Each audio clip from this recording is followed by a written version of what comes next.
नमस्कार, मैं ज्योति भट्ट साहित्यिक बतकही की पूरी टीम की तरफ से आप सभी दर्शकों का, सभी साहित्य प्रेमियों का आज के इस व्याख्यान में हार्दिक अभिनंदन करती हूँ।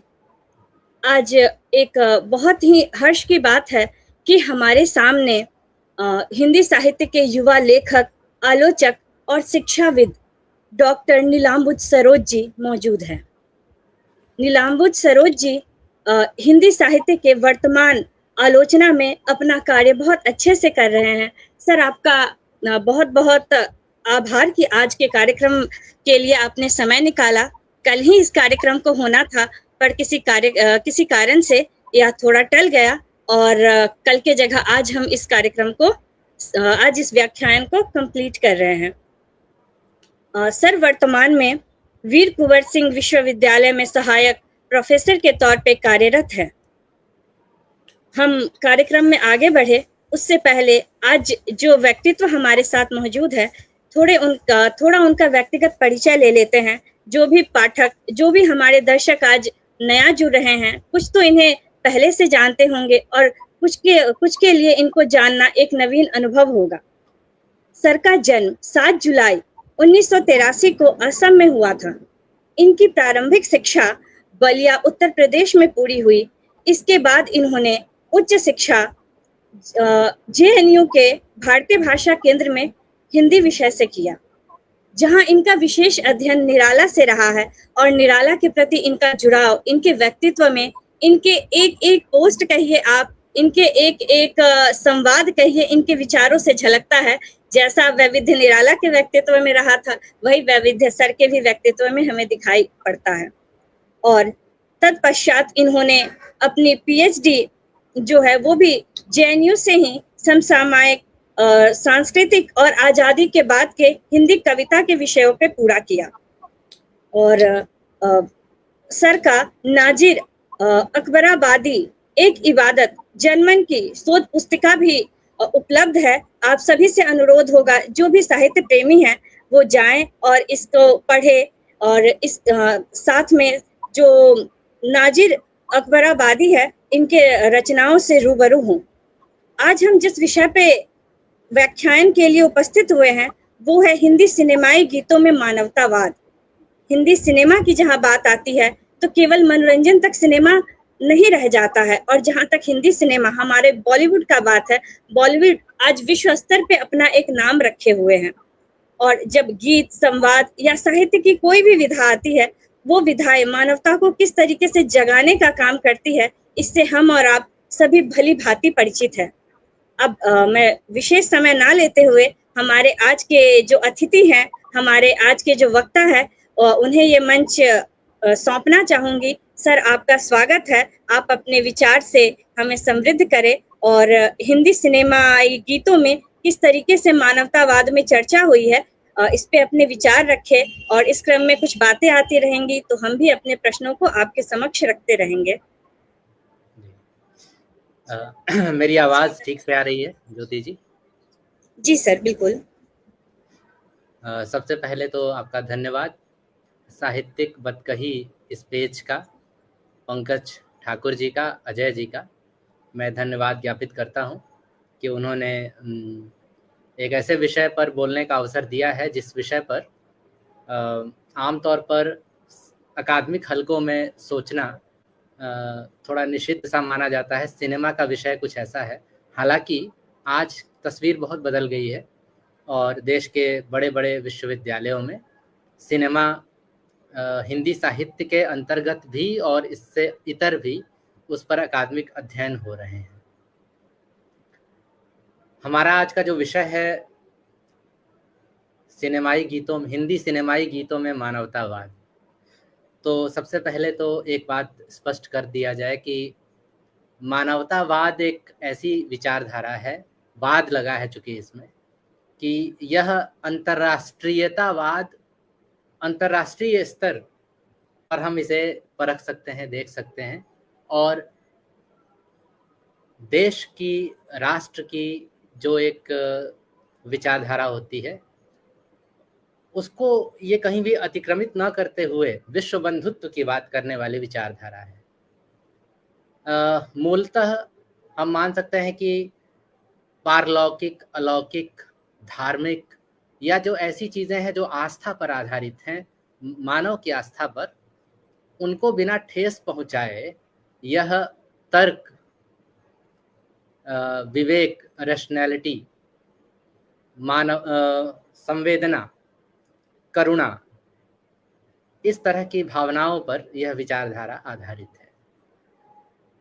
मानवतावाद का जहाँ तक सवाल है, अगर हम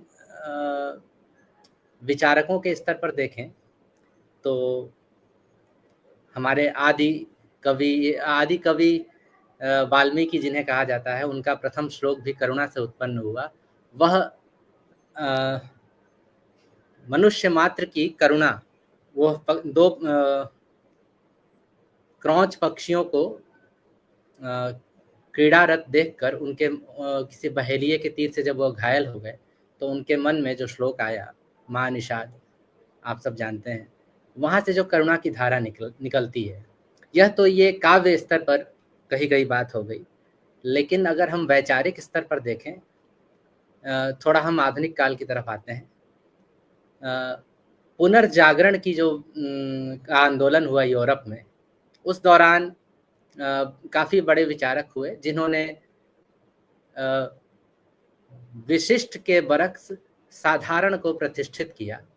जैसे लियोनार्डो दा विंसी, उनकी जो कृति है मोनालिसा, तरह तरह से लोग उसको व्याख्यायित करते हैं, लेकिन मेरा मानना है कि जहाँ पर यूरोप में जो भी कलाकृतियाँ, शिल्प जो बन रहे थे, वो मिथकीय चरित्रों पर बन रहे थे। चर्च की पेंटिंग हो या फिर उनकी शिल्प कला हो, बाइबल के आधार पर बन रहे थे। वहाँ पर एक साधारण स्त्री को उन्होंने पेंट किया और उसकी मुस्कुराहट को उन्होंने अपने तरीके से व्याख्यायित किया। तो यहाँ पर ईश्वर के बरक्स या मिथकों के बरक्स एक साधारण जन की प्रतिष्ठा वहाँ पर हुई थी। उसी दौरान पेत्रार्क नाम के एक लेखक थे, उन्होंने लिखा कि laughter belongs to man only. यहाँ मैन का मतलब मैनकाइंड से था। तो उन्होंने मनुष्य को, मनुष्यता को हास्य से जोड़ा। इस तरह की न जाने कितने विचारक हुए जिन्होंने मनुष्यता की जो मूलभूत बातें हैं उसमें पारलौकिकता को प्रश्नांकित किया और मनुष्यता को प्रतिष्ठित किया। अगर हम भारत के संदर्भ में देखें तो गुरुदेव रविन्द्रनाथ टैगोर की रचनाओं में हम देख सकते हैं वैश्विक दृष्टि, मानवतावाद, अखिल वैश्विक स्तर पर उनकी रचनाओं में जो संवेदना है वह किसी साधारण जन से जुड़ती है। और इसके अलावा पूरा हिंदी नवजागरण का एक आपका परिदृश्य आपके सामने है। हम लोग उस पर चर्चा नहीं करेंगे क्योंकि वो एक अलग विषय हो जाएगा। अब हम अपने विषय पर आएं जरा। 1913 में भारत की पहली फिल्म दादा साहब फाल्के ने जो बनाई, राजा हरिश्चंद्र, उसका प्रदर्शन होता है। और 1931 में पहली बोलती फिल्म आती है, आलम आरा। 1931 से बोलती फिल्मों का दौर जरूर शुरू हुआ, लेकिन उससे पहले 1928 से ही फिल्मों में गीत संगीत की एक तरह से आमद हो गई थी। बोलती फिल्मों से पहले गीत संगीत इस प्रकार हुआ करता था कि जब जिस थिएटर में फिल्म चलती थी, मूक फिल्म, और गाने का सीक्वेंस आता था, तो वहाँ पर जो बैठे साजिंदे होते थे वो थिएटर में ही वो लोग साज अपना बजाया करते थे और गवैये वहीं पर रहते थे, वो गाते थे। इस तरह से क्योंकि साउंड रिकॉर्डिंग मशीन आदि इस समय अभी तक इंट्रोड्यूस नहीं हुई थी भारत में, 1931 में पहली बोलती फिल्म बनी। और उस समय से लेकर अब तक हिंदी फिल्मों ने अपने गानों से, गीतों से हमारे जीवन के हर पहलू को छुआ है। आप सोचिए कि जीवन के हर पहलू पर, वह राग हो, विराग हो, प्रेम हो, विरह हो, बेरोजगारी हो, महंगाई हो, जीवन का ऐसा कोई पहलू नहीं है जिस पर हिंदी फिल्मों ने अपनी दृष्टि न डाली हो। लेकिन आज हम अपने विषय को सिर्फ मानवतावाद तक सीमित रखेंगे। तो किस तरह से मानवतावाद आता है, देखिए मैं अपने व्याख्यान को पहले एक स्पष्ट कर दूं कि किस तरह से मैंने इसको देखने की कोशिश की है, क्योंकि ये बहुत ही सब्जेक्टिव मैटर है। हर व्यक्ति के लिए हिंदी सिनेमा के गाने और उसमें मानवतावाद अलग तरीके से दिख सकता है। फिर भी मैंने कोशिश की है कि कुछ चीज़ों को थोड़ा स्पष्ट कर दूं।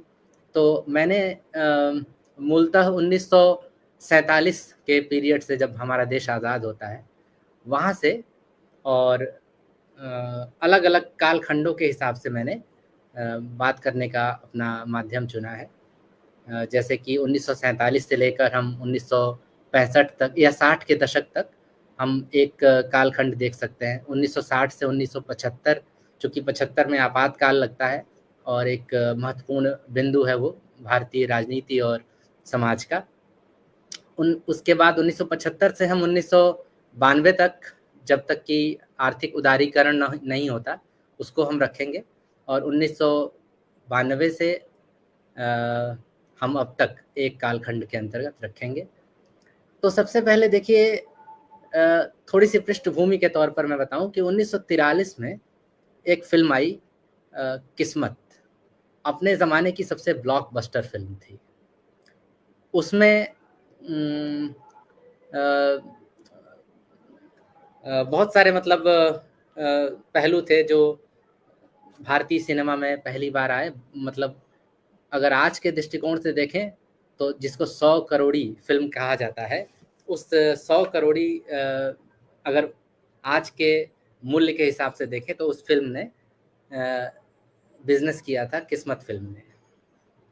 किस्मत फिल्म एक और भी दृष्टि से एक महत्वपूर्ण है कि उसमें एक हिंदी के जो कवि थे, जो साहित्य में मंचों पर भी कविता किया करते थे, प्रदीप, पंडित प्रदीप, उनका एक गाना था, दूर हटो ए दुनिया वालों, हिंदुस्तान हमारा है। एक नज़र से अगर देखा जाए तो ये सीधे सीधे राष्ट्रभक्ति या राष्ट्र प्रेम का गीत साबित होता है। लेकिन अगर हम थोड़ा इसको ब्रॉड पर्सपेक्टिव में देखें तो देखिए कि ठीक भारत छोड़ो आंदोलन 1942 में हुआ और उसके एक साल बाद ये गाना आता है। और पंडित प्रदीप को ये एहसास था कि अब आने वाले दिनों में गुलामी की जो जंजीर है वो टूटेगी। हालांकि ऐसा कोई स्पष्ट पहलू दिख नहीं रहा था, क्योंकि कैबिनेट मिशन 1946 में आया इस फिल्म के रिलीज होने के 3 साल बाद। फिर भी हम कवियों की दो दृष्टि देखें कि दूर हटो ए दुनिया वालों, हिंदुस्तान हमारा है। और हिंदुस्तान हमारा है इस ध्वनि में अब तक बंटवारे की कोई गूंज नहीं शामिल हुई थी कि हिंदुस्तान या पाकिस्तान, दो जो देश बने बाद में विभाजन के बाद, ऐसी कोई अनुगूंज नहीं थी। तो एक तरह से उस समय जो राष्ट्रवाद है, उस समय का राष्ट्रवाद इतना संकीर्ण नहीं था जितना कि हम आजकल के दृष्टिकोण से देखते हैं। क्योंकि उस समय हमारा जो पहली हमारी चुनौती थी वो थी अंग्रेजी साम्राज्यवाद और उपनिवेशवाद से हम लड़ रहे थे। और हिंदी सिनेमा में, जिसमें कि ये अपील है पूरे देश में लोगों को संबोधित करने की उसके अंदर क्षमता थी, काफ़ी उसकी रीच बहुत ज़्यादा थी। और चूंकि उस समय थिएटर बहुत कम थे, फिल्में देखने वाले बहुत कम थे, फिर भी रेडियो वगैरह का आविष्कार हो चुका था और रेडियो के माध्यम से ये गाने गली गली में गूंजने लगे। और यहाँ तक कि इस गाने की प्रतिष्ठा इतनी थी कि कई सारे जो राष्ट्रवादी आंदोलन बाद में हुए, उसमें इस गाने को एंथम की तरह बजाया जाने लगा, दूर हटो ए दुनिया वालों, हिंदुस्तान हमारा है, जो पंडित प्रदीप ने लिखा था। तो ये गाना मुझे लगता है कि एक पृष्ठभूमि तैयार करता है आज़ादी के बाद जो आने वाली समस्याएं थी। देखिए 1947 से 60 के दशक की अगर हम बात करें तो 3-4 गीतकार हमारे ऐसे हैं जिनके गीत किसी भी साहित्य जो प्रचलित साहित्य या मुख्य धारा का साहित्य है, उनकी उनकी टक्कर लेते हुए गाने मैं कह सकता हूँ कि वो प्रस्तुत करते हैं। उसमें सबसे अव्वल नाम मैं लूँगा साहिर का, साहिर लुधियानवी। साहिर लुधियानवी विभाजन के बाद वो भारत में आ गए थे और उर्दू शायरी वो पहले से किया करते थे, फिल्मों में उन्होंने बाद में लिखना शुरू किया। तो सबसे पहले जिस गाने का मैं उल्लेख करना चाहता हूँ साहिर के, उसका नाम है, एक चित्रलेखा फिल्म आई, हालांकि वो 1964 में आती है, फिर भी मैं इस गाने का पहले उल्लेख करना चाहूँगा। उसमें उन्होंने एक लिखा कि संसार से भागे फिरते हो, भगवान को तुम क्या पाओगे, इस लोक को भी अपना न सके, उस लोक में भी पछताओगे, हम कहते हैं ये जग अपना है, तुम कहते हो झूठा सपना है। ये जो लाइन है इसको देखिए। एक आम आदमी अगर पहली नज़र से इस गाने को देखते हैं तो लगता है कि इसमें संसार को एक भौतिकवादी दृष्टि का ये गाना लगता है, और उस फिल्म में फिल्माया भी गया इसी नज़रिए से है, चित्रलेखा पर ही फिल्माया गया है ये गाना, जो कुमार गिरी को संबोधित करके ये गाना गा रही है। लेकिन जो ये लाइन है कि हम कहते हैं ये जग अपना है, तुम कहते हो झूठा सपना है, ये देखिए जो धार्मिक या कह लीजिए सांप्रदायिक लोग, मैं सिर्फ धार्मिक नहीं कहूँगा बल्कि धार्मिक की बजाय मैं सांप्रदायिक शब्द इस्तेमाल करूँगा, सांप्रदायिक जो लोग हैं, जो पाखंडों में या फिर दिखावे में या फिर मनुष्य की प्रश्न करने की क्षमता को कुंद करते हुए वो इस तरह के सब्ज बाग दिखाते हैं कि जो तुम्हारे दुख हैं, जो तुम्हारी असुविधाएं हैं, ये सब पुराने पापों का फल है, पुराने पूर्व जन्म का फल है, तुम तो उसकी सजा भुगत रहे हो। और इन जनता देखती है कि हमारी जो दशा है, दुर्दशा है, वह क्यों हो रही है। उसके पास जब कोई जवाब नहीं होता तो ईश्वर की शरण में जाती है, या फिर ईश्वर के जो नुमाइंदे बने हैं लोग, उनकी शरण में जाती है, चाहे वो किसी भी धर्म के हों, और उनको यही सुनने को मिलता है कि तुमने पाप किए हैं और अभी तक जितना दुख झेलोगे तो तुम मरने के बाद तुम्हें जन्नत नसीब होगी या स्वर्ग में जाओगे, इस तरह की बातें हैं। सवाल ये उठता है कि साहिर एक आम आदमी की दृष्टि से ये सवाल पूछ रहे हैं कि जो हमारे सामने घटित हो रहा है, हम उस पर प्रश्न क्यों न उठाएं, हम एक झूठे सपने में क्यों घूमते रहें कि पूर्व जन्म का फल था या अगले जन्म में इसका हमें अच्छा फल मिलेगा। ये गाना मुझे बहुत अपीलिंग लगता है साहिर का। खैर, साहिर के बहुत सारे गाने हैं। एक प्यासा फिल्म का एक मैं गाने का उल्लेख करना चाहूँगा, जो कि जिन्हें नाज है हिंद पर वो कहाँ है। दरअसल ये गज़ल या जो नज़्म है, ये नज़्म जो है, ये साहिर ने पहले लिखी थी। जब फिल्म के लिए लिखना पड़ा तो उन्होंने कुछ परिवर्तन अल्फाज में किए उसके। उसमें बहुत सारी बातें साहिर ने की हैं, लेकिन जो एक बहुत ही मार्मिक बात उन्होंने लिखी है, ये गाना कहाँ पर फिल्माया गया है इसको भी आप देखिए कि जो फिल्म का ही नायक है वो निराश, बिल्कुल हताश अवस्था में, और जिसको रेड लाइट एरिया कहते हैं, वहाँ की गलियों में बेहोश पड़ा हुआ है, और कैमरा जब उस पर जूम होता है और यहीं से गाना शुरू होता है, उसमें एक लाइन है कि मदद मांगती है ये हव्वा की बेटी, यशोदा की हमजिन्स राधा की बेटी। जब ये गाना कैमरे का इतना बढ़िया इसमें प्रयोग है,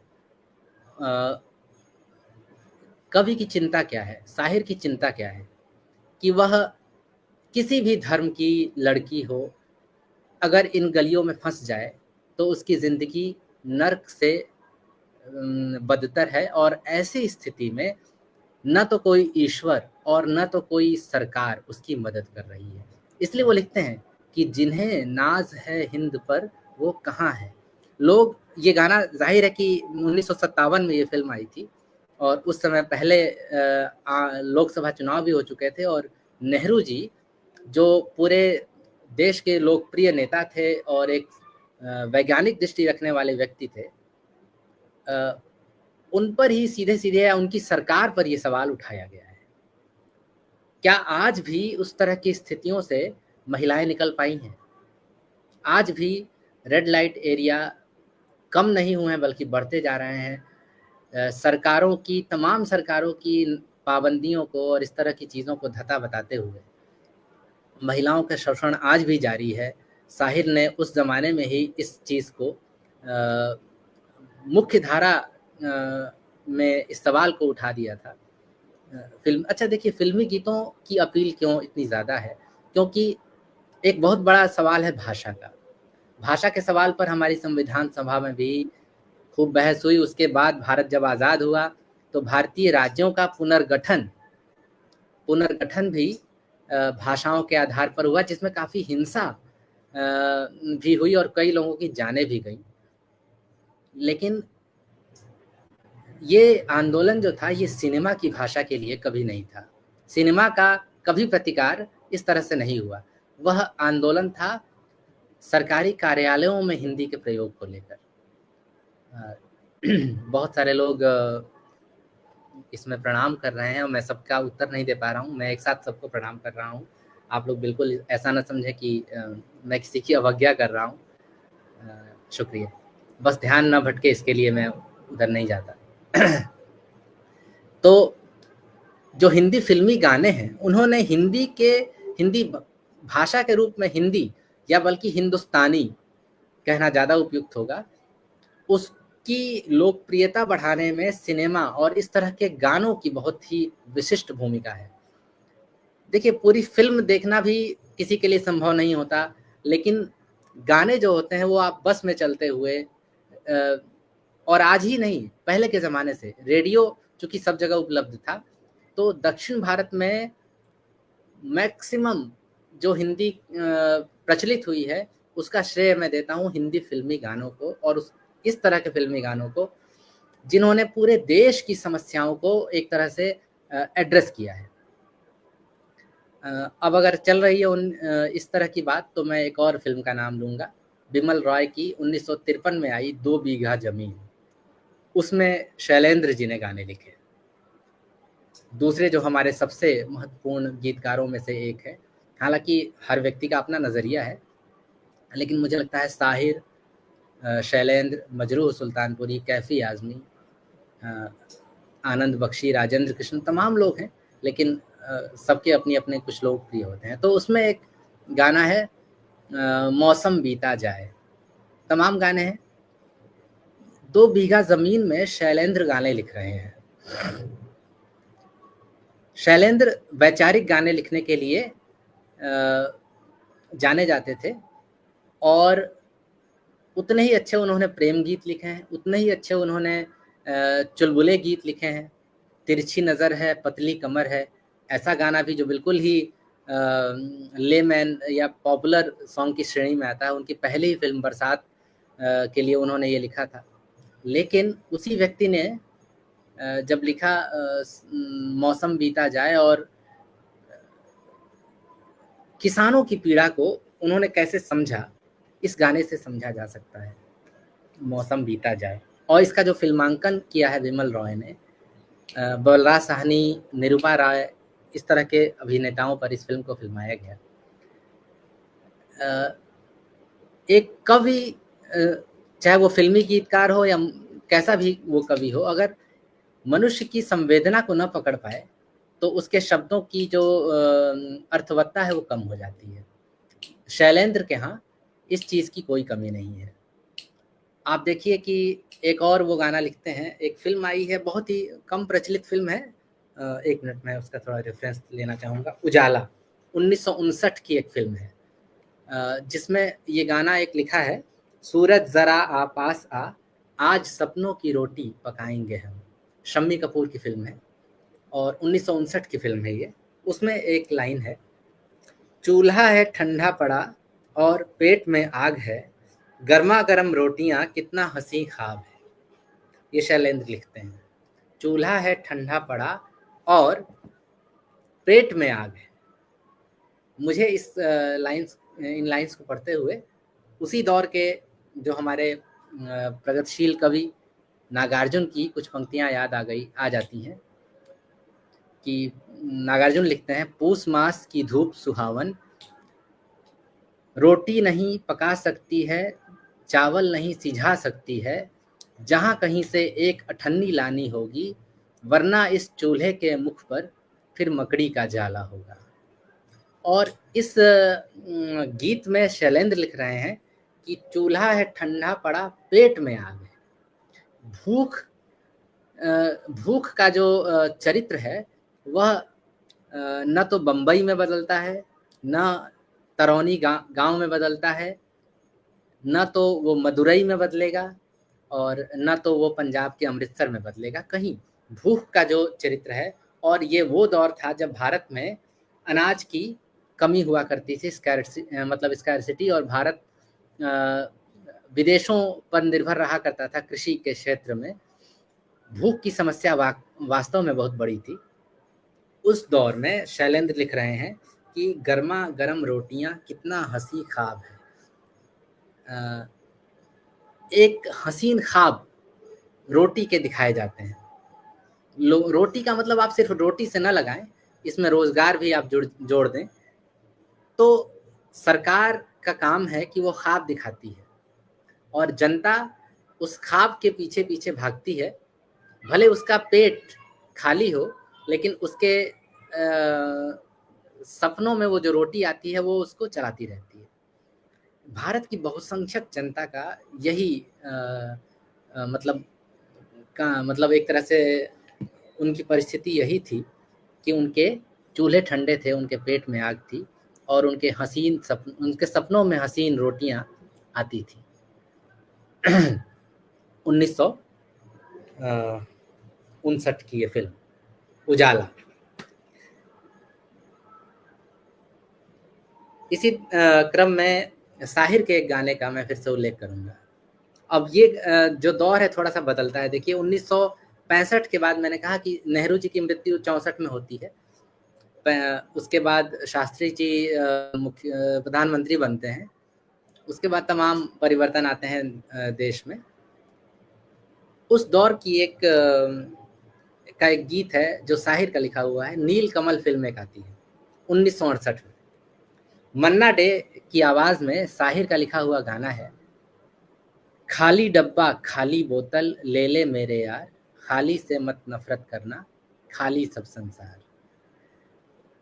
तो पहली नज़र में लगता है कि ये बड़ा दार्शनिक गाना है और शून्यवाद को कहीं प्रतिष्ठित करने वाला गाना है। जो बौद्ध दर्शन में शून्यवाद आता है उसकी प्रतिष्ठा करने वाला गाना है क्या। लेकिन आगे जब ये गाना बढ़ता है कि खाली की गारंटी दूंगा, भरे हुए की क्या गारंटी, और मिलावट का जब जिक्र आता है कि क्या जाने इस दीद में क्या हो, गरम मसाला लीद भरा हो, और तमाम चीज़ें। पूरा गाना मैं कोट नहीं कर रहा हूँ चूँकि उसकी ज़रूरत नहीं है। सिर्फ इतना समझिए कि मिलावट का जो ये व्यापार चल रहा था, मिलावट का धंधा चल रहा था, ये किस तरह से हिंदी सिनेमा में वो एड्रेस करते हैं। देखिए इस तरह के मुद्दे जो मनुष्य से जुड़ते हैं, जो आम आदमी से जुड़ते हैं, उसी को मैं कहता हूँ कि ये मानवतावादी विचारधारा है।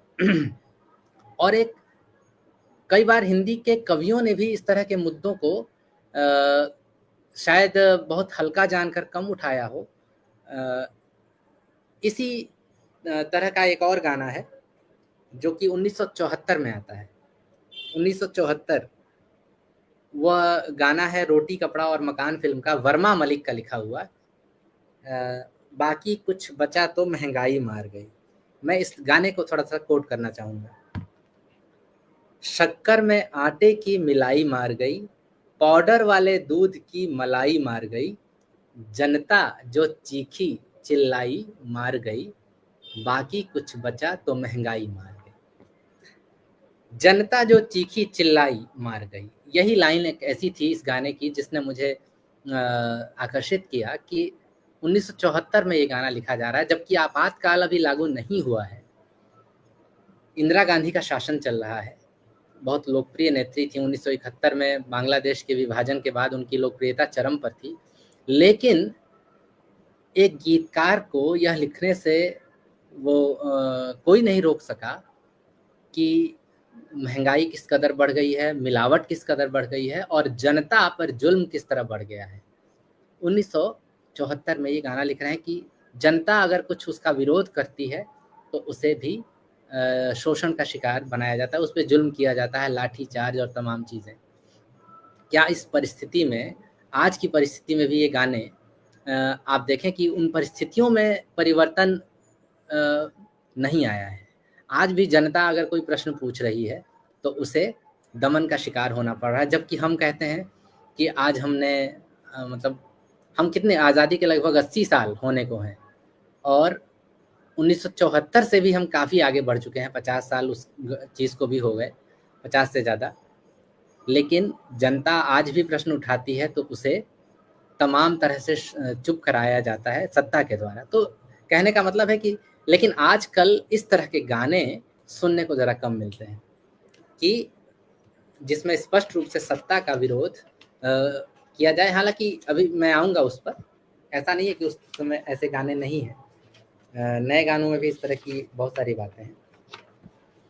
ठीक है, अब हम कुछ और गानों की तरफ चलते हैं मानवतावाद के नज़रिए से। देखिए,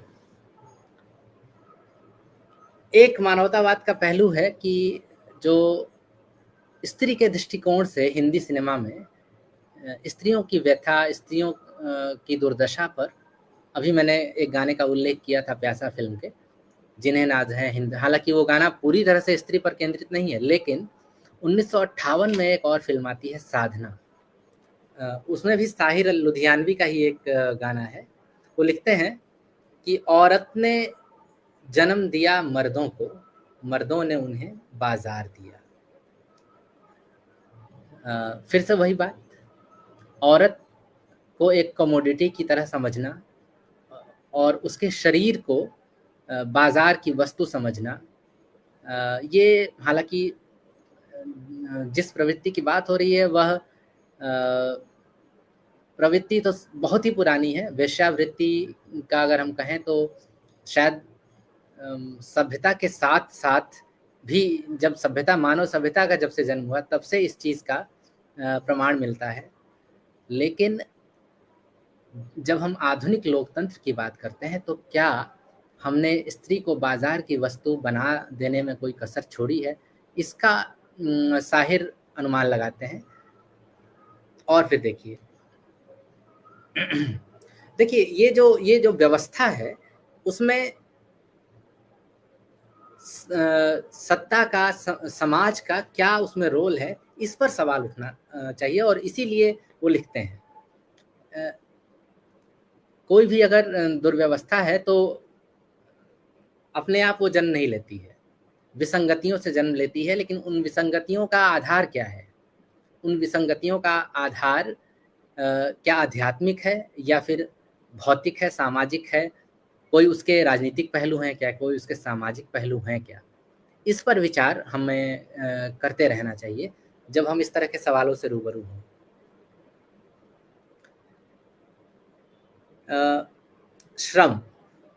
श्रम की महत्ता, नया दौर एक फिल्म आती है और नया दौर में साहिर लुधियानवी ही लिखते हैं, साथी हाथ बढ़ाना, एक अकेला थक जाएगा, मिलकर बोझ उठाना। ये एक तरह से आप कह लीजिए कि जो नवनिर्मित भारत उस समय चल रहा, भारत के निर्माण की प्रक्रिया चल रही थी, जिसे नेहरूवियन दृष्टि कह सकते हैं, कि जिन्होंने, नेहरू जी ने बहुत सारी वैज्ञानिक संस्थाओं की स्थापना की, नए नए एजुकेशनल इंस्टीट्यूट खोले और उनका जोर था कि हम लोग बड़े बड़े बांध बनाएं, भाखड़ा नांगल बांध, जिनको वो आधुनिक मंदिर कहा करते थे नेहरू जी।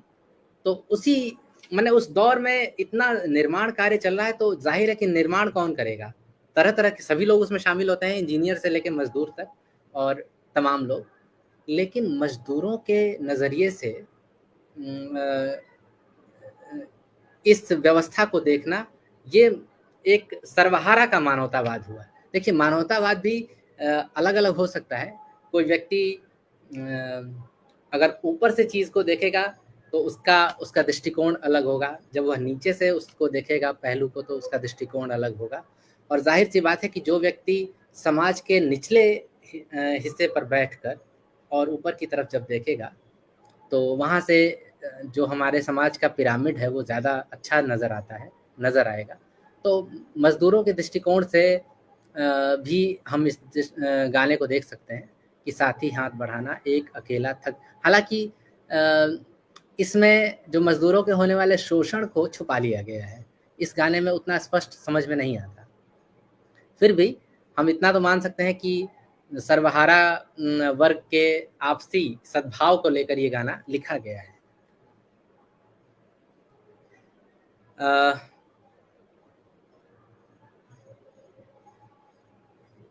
देखिए, प्रेम एक ऐसा भाव है जो मनुष्यता के बहुत मतलब मनुष्य को मनुष्य बनाने वाला भाव है, तो उसमें प्रेम है। तो अगर हम मानवतावाद की बात करें तो हम प्रेम गीतों की अक्सर बात करेंगे। फिर भी मैं एक फिल्म का जिक्र कर रहा हूँ, मजरू सुल्तानपुरी का एक गाना है, सुजाता फिल्म का है। जलते हैं जिसके लिए मेरी आंखों के दिए, ढूंढ लाया हूँ वही गीत मैं तेरे लिए। आप देखिए कि सुजाता फिल्म की वो मतलब ये गाना किसको संबोधित है। सुजाता एक ऐसी फिल्म है जिसमें कि वर्ण व्यवस्था की समस्याओं को उजागर किया गया है और नायक उच्च वर्ग से है, नायिका निम्न वर्ग से है और उनके बीच प्रेम को दिखाना ही मैं तो मानता हूँ कि बहुत बड़ा ये मानवतावाद है। क्योंकि हमारे देश में आज के दौर में भी ऑनर किलिंग के नाम पर कितनी हत्याएं कर दी जाती हैं, कितने लोग अपनी जान गंवा देते हैं। उस दौर में हालांकि हिंदी सिनेमा इस मामले में बहुत प्रगतिशील रहा है। अछूत कन्या फिल्म तो संभवतः आज़ादी से पहले ही बनी थी, अशोक कुमार की और देविका रानी की जो फिल्म थी, और उसमें भी इस समस्या को उठाया गया था।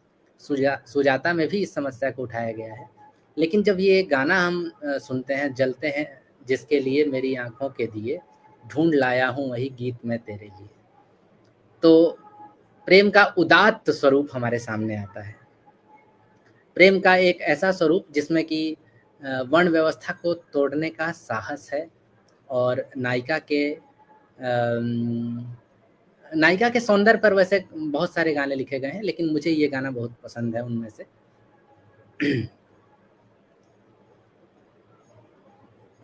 देखिए, दूसरा एक जैसे कि और एक पहलू है, एक फिल्म आई मदर इंडिया महबूब खान की, उसमें नरगिस ने मुख्य भूमिका अदा की। तो उसमें भी जब गीतकार लिखता है कि दुनिया में हम आए हैं तो जीना ही पड़ेगा, जीवन है अगर जहर तो पीना ही पड़ेगा, इसमें सिर्फ समस्या का एक तरह से चित्रण कर दिया गया है। उससे लड़ने की आप वो नहीं देखेंगे, प्रवृत्ति नहीं देखेंगे। लेकिन मनुष्य हर बार लड़ता नहीं है, कई बार मनुष्य थक कर सिर्फ बैठ जाता है। जैसे कि विनोद कुमार शुक्ल की एक कविता है कि वह हताश होकर एक व्यक्ति बैठ गया था, मैं उसे नहीं जानता था लेकिन उसकी हताशा को जानता था। अगर मैं ठीक से कोट नहीं कर पा रहा हूँ तो क्षमा कीजिएगा, लेकिन इसी तरह की उसकी शब्दावली है। तो कई बार हारे हुए लोगों के गाने भी मुझे बहुत अपील करते हैं कि व्यवस्था से लड़कर, टूटकर, और वह व्यक्ति जब हताश हो गया तब उसके जहन से ऐसे गाने निकल रहे हैं कि दुनिया में हम आए हैं तो जीना ही पड़ेगा। मुझे याद आता है कि किसी मनोदशा में हमारे जो कवि हैं कबीर, उन्होंने लिखा होगा कि देह धरे को दंड है। कबीर ने लिखा कि सुखिया सब संसार है खावे अरु सोवे, दुखिया दास कबीर है जागे अरु रोवे। तो कई बार व्यक्ति का रोना, थकना, हारना ये मनुष्य होने का उसका गुण है। हमेशा लड़ते रहना या हर बार लड़ते हुए जीत जाना, हम हालांकि आदर्श इसी को मानते हैं और मनुष्यता की पहचान भी है, लेकिन कई बार थक कर और निराशा के गीत गाना भी मैं मानता हूँ मानवतावाद की श्रेणी में है। और ये जो गाना है दुनिया में हम आए हैं, तो ये कितने हमारे देश के कितने मजलूम लोगों का ये स्वर बना, कितने लोगों को इसने अपील किया होगा, क्योंकि ज़्यादातर तो इसी तरह की श्रेणी के लोग थे जब ये फिल्म आई थी, और अभी भी इसमें कोई आप कह सकते हैं कि अंतर नहीं आया है। मैं जानता हूँ बहुत सारी चीज़ों को शायद मैं कवर नहीं कर पाऊँ, लेकिन फिर भी मैंने कोशिश की है कि जो मेरे प्रिय गीतकार हैं उन पर ही मैं फोकस रहूँ। हम लोग प्रेम की बात कर रहे थे, मैं कैफ़ी आज़मी साहब के कुछ गीतों का उल्लेख करना चाहूँगा। एक फ़िल्म आई थी अर्थ, उसके कुछ गाने थे। तुम जैसे एक गाना है, गज़ल है, तुम इतना जो मुस्कुरा रहे हो, क्या गम है जिसको छुपा रहे हो। बहुत ही लोकप्रिय गज़ल है और इस तरह के शेर को तो बहुत कोट किया जाता है। आँखों में नमी हँसी लबों पर, क्या हाल है क्या दिखा रहे हो। एक आम आदमी जब मजबूर है, उसे मुस्कुराना पड़ता है मजबूरी में, तो इस तरह के मनोभाव उसके भी ज़हन में आते हैं। 1 मिनट।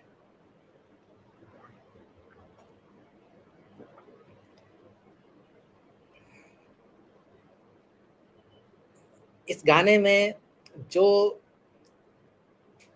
मजबूरी का सौंदर्य है, मैं तो मानता हूँ कि वो इस गाने को बहुत सुंदर बनाता है कि आँखों में नमी हँसी लबों पर, क्या हाल है क्या दिखा रहे हो। ऐसी बहुत सी परिस्थितियाँ हमारे जीवन में आती हैं जब हमें इसी तरह का अभिनय करना पड़ता है कि हम मुस्कुरा रहे हैं। आजकल जैसे अगर मैं एक वेग सी बात करूँ, थोड़ा-सा जोड़ने का प्रयास कर रहा हूँ कि सोशल मीडिया का दौर है और हम हँसते हुए चेहरों की नुमाइश करते हैं, लेकिन उसके पीछे का जो दुःख है, दर्द है, संघर्ष है, कई बार वो सामने नहीं आ पाता। इस तरह की लाइन्स में वो दिखता है। कैफ़ी आज़मी के तो इतने गाने हैं कि उन पे अलग से एक चर्चा हो सकती है। फिर भी बात प्रेम की चल रही थी, तो मुझे ये गाना याद आया। मैं थोड़ा-सा सीधे छलांग मारते हुए, हालाँकि मैंने अपने सबसे प्रिय गीतकारों में से एक आनंद बख्शी के गानों का उल्लेख नहीं किया, तो एक मैं गाना ज़रूर उल्लेख करना चाहूँगा। ये पब्लिक है सब जानती है, अंदर क्या है बाहर क्या है ये सब कुछ पहचानती है। ये गाना इतना मौज़ू है कि आप जिस दौर में ये गाना लिखा गया, लेट अर्ली 70s में, रोटी फ़िल्म का गाना है संभवतः, और अर्ली 70s में ये गाना लिखा गया और आज तक आप इस गाने को सुनेंगे तो आप उससे कनेक्ट महसूस करेंगे। इसमें मानवतावाद किस तरह से आता है, हीरे मोती तुमने छुपाए कुछ हम लोग न बोले, अब आटा चावल भी छुपा तो भूखों ने मुँह खोले। जनता जो है वो सत्ता के जुल्म सहने की आदी है हमारे देश में, लेकिन एक वक़्त आता है जब जनता के सर के ऊपर से पानी गुज़रने लगता है तो विद्रोह करती है, और वो इसी बात को वो स्वर दे रहा है वो व्यक्ति। तो मुझे ये गाना एक ज़रूरी लगा उल्लेख करने का। अब हम थोड़ा-सा नए गीतों की चर्चा करेंगे, थोड़ा समय भी शायद ज़्यादा हो गया है। क्या मेरे हाँ, मैं अभी सवाल ज़रूर लूँगा। अभी मैं बस आपका सवाल मैंने देख लिया है। मैं मॉडरेटर से कहूँगा कि जो लंबे सवाल हैं उनको ज़रूर आप मुझे बाद में ध्यान दिलाएँ कि मुझे उनका उत्तर देना है, क्योंकि मैं ज़रूर चाहूँगा कि हम लोग कुछ सवालों को लें और संवाद करें। देखिए, गोरख पांडे एक मशहूर कवि हैं हिंदी के। समय का पहिया उनका संग्रह आ चुका है, उसमें उनके तमाम गीतों का और कविताओं का संग्रह है। एक फ़िल्म आई थी आर्टिकल 15, आयुष्मान खुराना की। उसमें एक गाना गोरख पांडे का शामिल किया गया था जो मुझे बहुत अच्छा लगता है, कहब त लग जाई थक से। इसमें वो लिखते हैं कि बड़े बड़े लोगन के संगी और साथी, और भैया सरकार अलग से, कहब त लग जाई थक से। कितना दृष्टिवान होता है कवि, और जिस भी निर्देशक ने इस गाने को फिल्म में डाला, मैं उनकी भी तारीफ करूंगा कि उन्होंने इस गाने को इस फिल्म में शामिल करने का साहस किया, और बहुत ये लोकप्रिय गाना भी हुआ था। आप देखिए कि आम आदमी के खिलाफ सत्ता जब संगठित होती है, तो सत्ता के साथ जितने भी वो चाहे पूंजीपति हों और ताकतवर संस्थाएं हों, संवैधानिक या गैर संवैधानिक, वो सब उसके खिलाफ खड़ी हो जाती हैं, और आम आदमी के पास अपने गीतों के अलावा शायद कुछ नहीं बचता है उस समय। तो ये गाने का मैंने उल्लेख किया। 2-3 गाने मैं उल्लेख करना चाहूँगा। डॉक्टर सागर आजकल बहुत अच्छे और बुनियादी आम जनता से जुड़े गीत लिखने के लिए वो जाने जाते हैं। तो उनका 2017 में एक फ़िल्म आई थी अनारकली और फारा, उसमें एक गाना था, हालाँकि व्यंग्यात्मक लहज़े में गाना है, सूट बूट जुल्मी तैयार, मोरा पिया मतलब का यार। अब आप इस गाने को, मोरा पिया मतलब का यार, आप इसको ऐसे ऐसे हर व्यक्ति के लिए आप कल्पना कर सकते हैं, इस्तेमाल कर सकते हैं, सोच सकते हैं, जो पोजीशन ऑफ पावर में बैठा है, जिसके पास ये अधिकार है कि वह जनता की या अपने मातहत या आने वाले लोगों की किस्मत या परिस्थितियां बदल सकता है, चाहे वो नौकरशाह हो, चाहे वो मुख्यमंत्री हो, राज्यपाल हो, कुलपति हो, किसी भी पावर पोजीशन में बैठा व्यक्ति हो। लेकिन देखा क्या जाता है कि वह अपने भाई भतीजावाद, भ्रष्टाचार के आरोपों से घिरा रहता है। आरोपों से नहीं, बल्कि कई बार तो साबित भी हो जाते हैं आरोप, और हम आम जनता उनको संदेह का लाभ देते रहते हैं लगातार, लेकिन उन्हें अपने स्वार्थ की सीढ़ियों को चढ़ते चले जाना है, हम ये देखते हैं। एक डॉक्टर सागर का ही एक गाना है भीड़ फिल्म का, जो 2023 में आई थी। अभी मैं गानों के इस बढ़ते हुए लोक गवई संस्कृति या लोक या भोजपुरी भाषा की चर्चा अलग से करूँगा। खुनवा पसीना सहरिया में भैया, कौड़ी के भाव में बिकाइल बा, चल उड़चल सुगना गौआ के ओर, जहाँ माटी में सोना हेराइल बा। ये फिल्म भीड़ है, जो कि लॉकडाउन की परिस्थितियों से जूझते लोगों पर लिखी गई थी, और इस गाने में आप देखिए कि आम आदमी जो कि पलायन कर रहा है या कभी भी जो विस्थापित हो रहा है, उसका दर्द है। जो शहर से गांव की तरफ जाता है या गांव न जा पाने की जो उसकी पीड़ा है, वो इस गाने में झलकती है। और इस गाने की तमाम बातें हैं। एक और डॉक्टर सागर का ही गाना है, बम्बई में काबा, जो कि बहुत ही व्यापक हिट हुआ था। मनोज वाजपेयी ने ये रैप किया था इस गाने को, रैप सॉन्ग है ये। उसका एक अंतरा मैं कोट करूँगा, हमरे हाथ बनावे बिल्डिंग, आसमान के छुअत बे, हम तो झोपड़ पट्टी वाला हमरे खोली चुअत बे। ये जो वर्ग वैषम्य है गानों में, ऐसा नहीं है कि इसी गाने में है ये, लेकिन आज के दौर के राइटर भी इसको लिख रहे हैं, आज के दौर के निर्देशक इस तरह के गानों को शामिल कर रहे हैं। एक और गाने का उल्लेख करूँगा, वो भी भोजपुरी भाषा में ही है संयोग से। अनुराग कश्यप की फिल्म आई थी जो कि ब्लॉकबस्टर हिट हुई थी, गैंग्स ऑफ वासेपुर, उसमें एक गाना है, हमनी के छोड़ के नगरिया ए बाबा, ये वाला गाना करुण रस का गाना है, और देखने में लगता है कि वात्सल्य रस का, वात्सल्य के भाव से लिखा गया है। लेकिन इस गाने में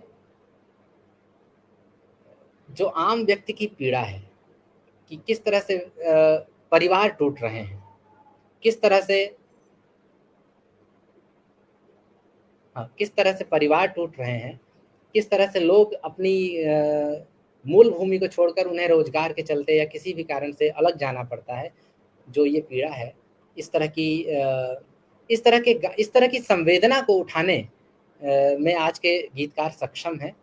बहुत सारे गीतकार हैं और मानवतावाद पर तरह-तरह से बात हो सकती है। हम बच्चों के नज़रिए से बात कर सकते हैं। अमिताभ भट्टाचार्य का एक गाना है, बापू सेहत के लिए तू तो हानिकारक है। बहुत ही मज़ाकिया हल्के-फुल्के लहज़े में उन्होंने बच्चों की समस्याओं को या फिर तारे ज़मीन पर जो इनका मुझे उस राइटर का नाम भूल गया, बड़े प्रसून जोशी, प्रसून जी का गाना है तारे ज़मीन पर। इस तरह के जो गाने हैं अलग-अलग तरह की समस्याओं को उठा रहे हैं। तो आज का जो सिनेमा है, मुझे लगता है, मैं व्यक्तिगत रूप से मानता हूँ कि बीच में जो दौर आया उदारीकरण के बाद से अब तक, उसमें बीच में जो दौर आया जिसको 90s के गाने कहते हैं, उसमें प्रेम और तमाम चीज़ों के गाने थे। लेकिन कलात्मक ऊंचाई जो गानों में पहले हुआ करती थी, यानी कि 70 के दशक तक, उसमें थोड़ा ह्रास हुआ और लंबे समय तक वो चलता रहा। तरह तरह के गाने आते रहे। गानों की भाषा पर हम थोड़ा बात कर लें कि किस तरह से जो गानों की भाषा है वो बदलती है समाज की भाषा के साथ साथ। जो अगर हम मानवतावाद के दृष्टिकोण से ही देखें तो लोक की तरफ जाती हुई जो भाषा है वो एक आम आदमी के निकट है। पहले फिल्मी गानों में, हिंदी फिल्मी गानों में हम जब लोक की बात करते थे तो प्रायः पंजाबी फोक का तो उसमें असर दिखता था, चाहे वो पंजाब किसी भी तरह के गानों में, या फिर कई बार थोड़ा सा उत्तर प्रदेश के अवधी गानों की भी, मोहे पनघट पे नंदलाल छेड़ गए रे, ब्रज का भी थोड़ा सा असर था, अवधी का थोड़ा असर था। लेकिन इधर हम कह सकते हैं कि 21वीं सदी के गानों का जो रुझान है वो हमारे हिंदी पट्टी के अन्य भाषाओं, खासकर भोजपुरी में बहुत ज़्यादा रिच गाने आने लगे हैं। हिंदी फिल्मों में जो भोजपुरी के गाने आ रहे हैं, मैं उसकी बात कर रहा हूँ, मैं भोजपुरी फिल्मों के गानों की बात अभी नहीं कर रहा हूँ। तो ये बहुत अच्छा रुझान है कि हम लोक की तरफ जा रहे हैं और लोक की पीड़ा को लोक की भाषा में ही समझा जा सकता है। तो मुझे लगता है कि 52 मिनट मेरे पास यहाँ लाइव में जो दिखा रहा हो गया है, तो बहुत सारी बातें रह गई होंगी, बहुत सारी बातें हमने की, बहुत सारी बातें अधूरी रह गई। 1 घंटे में तो इस विषय को समेटना ही बहुत मुश्किल है, इसलिए मैं चाहता हूँ कि अब हम लोग कुछ सवाल ले लें, अगर हमारे दर्शकों ने कुछ सवाल जो लिखे हैं। अक्सर हम पुराने दौर में गीतों में मानवतावाद और विद्रोह तलाश करते हैं, लेकिन आज के दौर का रैप कल्चर जिस तरह से सीधे समाज की कड़वी सच्चाई, गरीबी, सिस्टम के खिलाफ, क्या आपको नहीं लगता कि आज का असली मानवतावादी साहित्य सिनेमा के क्या हम मेलोडी के बजाय क्रोध के जरिए इंसानियत की बात कर रहे हैं? उम्मीद कुमार, मुझे आपकी टिप्पणी बहुत अच्छी लगी और मैं बिल्कुल इससे सहमत हूँ कि रैप जो, आपको बताऊं कि रैप जो गानों का कल्चर है ना, ये सीधे-सीधे रैप गाने हॉलीवुड में भी जो मुख्य धारा के गाने थे उनके विरोध में, प्रतिरोध में ही पैदा हुए थे। और रैप गानों को मैं बहुत इज्जत देता हूँ, भले ही उनको अन्य लोग किसी भी नज़रिए से देखें, लेकिन एक प्रतिरोध के गाने में मानता हूँ। बल्कि एक फिल्म आई थी गली बॉय, वो इसी विषय पर थी कि रैप गानों के जो सिंगर हैं वो कहाँ से आ रहे हैं, कहाँ से निकल रहे हैं। हमारे समाज की जो बिल्कुल निचली पायदान पर जो लोग हैं वो भी उठकर रैप सॉन्ग बना रहे हैं, और बल्कि उनके गीतों में जो पीड़ा है वो बिल्कुल असली झलकती है। तो मैं आपकी बात से पूरी तरह सहमत हूँ कि आज के दौर के जो गाने हैं मानवतावादी, वो रैप सॉन्ग के जरिए प्रकट हो रहे हैं। रोहित कुमार लिखते हैं कि जो विद्रोही कहता है वास्तव में सिस्टम के खिलाफ है, कारपोरेट कंपनियों ने उससे विद्रोह फिर नहीं बन गया है, जो गाना सिस्टम के खिलाफ है सिर्फ परफॉर्मेंस। देखिए पूंजीवाद इतना, रोहित जी, जो पूंजीवाद है वो किसी भी टूल को अपने पक्ष में मोड़ने में बड़ा माहिर होता है। ये हमारे ऊपर है कि हम उसे किस तरह से लेते हैं। इसमें कोई आश्चर्य नहीं है कि जो भी चीज़ें सोशल मीडिया पे प्लेटफॉर्म पर उपलब्ध हैं, चाहे वो यूट्यूब हो या किसी भी अन्य जगहों पर। तो पैसा कमाने का एक ज़रिया भी बन गई हैं, इसलिए कॉर्पोरेट कल्चर भी उनके पीछे काम कर रहा है। लेकिन हम इस बात से इनकार नहीं कर सकते कि बहुत सारे ऐसे लोगों को उसने एक ऐसा मंच दे दिया जो जिन्हें शायद कभी भी अगर ये प्लेटफॉर्म नहीं होते तो एक तरह से इसने कला का लोकतांत्रिकरण किया है कि तरह-तरह के लोग सामने आ रहे हैं, अपनी बात रख रहे हैं, भले वो बाद में पूंजीवाद द्वारा हाईजैक कर लिए जाएँ। तो सिमी अनुराग शर्मा, भारतीय संगीत में रोटी दाल का उल्लेख करना आम जनजीवन पर कहाँ तक उचित है सर? देखिए मुझे लगता है कि रोटी दाल का उल्लेख कभी भी उचित है, क्योंकि ये बहुत ही बेसिक चीज़ है हमारे जीवन की। रोटी दाल का मतलब है बिल्कुल साधारण चीज़ है, बेसिक चीज़ है जो हमारे जीवन से जुड़ी है। सिनेमाई गीतों में हम इंसानियत का ढोल पीटते हैं, लेकिन क्या ये गीत गरीबी का पोर नहीं है? हम स्टूडियो में बैठकर इसी कमरे में गाते हैं, स्क्रीन पर कला की लाशों में मुनाफाखोरी। फिर वही बात है मिथिलेश जी कि हम चीज़ों को किस नज़रिए से देखते हैं, इस पर निर्भर है। कला जो है वो अपने आप में क्रांतिकारी नहीं होती। कला जनता के बीच में आकर किस तरीके से उपयोग उसका होगा, उस पर उसकी क्रांतिशीलता निर्भर है। तो कहीं भी वो गाने बने, किसी भाई अगर ऐसा होता तो हम टॉल्स्टॉय जो खुद एक ज़मींदार थे, या रविन्द्रनाथ टैगोर जो स्वयं एक बहुत बड़े धनाढ्य व्यक्ति थे, उनके कविताओं से या उनके गीतों से, उनके साहित्य से, उपन्यासों से हम जुड़ते हैं।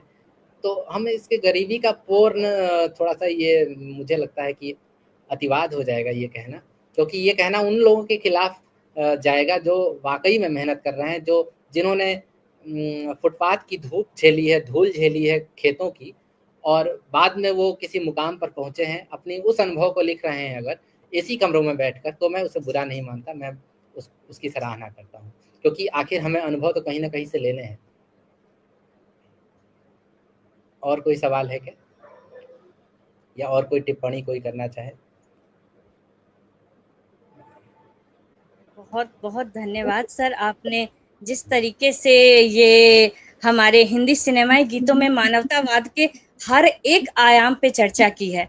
चाहे हिंदी गीतों की शुरुआत की बात करें, जिस हिसाब से हमारा जो हिंदी सिनेमा रहा है शुरू से लेके अब तक, उसमें जो विभिन्न क्षेत्र, चाहे बात वो मानवता से जुड़े सत्ता का हो, राजनीति का हो, स्त्री पक्ष हो, या श्रम और प्रेम, यहाँ तक कि आपने विस्थापन के दर्द को भी इसमें समेट लिया सर। और आपका जो एक रंगमंच और फिल्मों की तरफ झुकाव है, जो हम कहते हैं ना कथनी और करनी की झलक, वो आपकी बातों से साहित्य और सिनेमा का वो लगाव भी झलक रहा था। और हमारे सामने हर एक टिप्पणी बिल्कुल सिनेमा में चल रहे रील के तरह सामने से गुजर रही थी। तहे दिल से धन्यवाद सर कि कई ऐसे आयाम को आपने हमारे सामने खोला जिसपे हमें सोचने और आगे शोध के लिए एक पथ मिल रहा है। और सही बात है कि हम इस क्षेत्र में सिनेमा के क्षेत्र को बहुत हल्का ले लेते हैं, इस पे गहरा चिंतन नहीं करते हैं, जबकि सिनेमा का संवाद हो या उसमें जो गीत आ रहे हैं, उसका जो चरित्र है, समाज के परत दर परत को इस प्रकार खोलने का कार्य करती है, जो हम आपने एसी कमरे में बैठे लोगों की बात की, लेखकों की, कि सही बात है, लेखक अगर वहां बैठकर लिख रहे हैं तो सराहनीय विषय है, ना कि उन विषयों पे मौन साध लेना। और अभी जितने बोलना चाहूँगा ज्योति जी, मैं हालांकि अब तो समय निकल गया है, फिर भी एक ऐसा पहलू अभी भी है जिस पर मैं बात नहीं कर पाया समय की कमी की वजह से, लेकिन मैं चाहूँगा कि उस पर भी लोग सोचें। जो हमारे देश में जो छुआछूत की बातें, हालांकि एक सुजाता और अछूत कन्या का मैंने उल्लेख किया था, लेकिन वो बहुत संक्षिप्त था। लेकिन आज के दौर में जिस तरह की घटनाएं सामने आ रही हैं, चूँकि मीडिया हमारे पास बहुत ज़बरदस्त है, आज हर व्यक्ति के हाथ में मोबाइल फ़ोन है, उसके ज़रिए उसकी रीच है। तो मुझे लगता है कि इन समस्याओं पर जब फ़िल्मी गाने बड़ी संख्या में लिखे जाएँगे, जो छुआछूत, भेदभाव, ऑनर किलिंग या फिर ये दलितों के उत्पीड़न से जो जुड़ी हुई घटनाएँ हैं, या आदिवासियों के जल, जंगल, ज़मीन की समस्याओं पर, लिखे जा रहे हैं, ऐसी बात नहीं है, लेकिन कम लिखे जा रहे हैं। मुझे लगता है कि इस चीज़ को भी सिनेमा जब संबोधित करेगा तो और ज़्यादा मानवीय बनेगा। सॉरी, आपको डिस्टर्ब कर दिया था मैं। नहीं, नहीं, बिल्कुल नहीं सर। आपको सुनना बहुत सुखद है और हम उम्मीद करेंगे कि चूँकि विषय बहुत व्यापक है, भविष्य में और भी आपके साथ ऐसे व्याख्यान को सुनने और करने का मौका मिले और चूँकि आज लगभग हम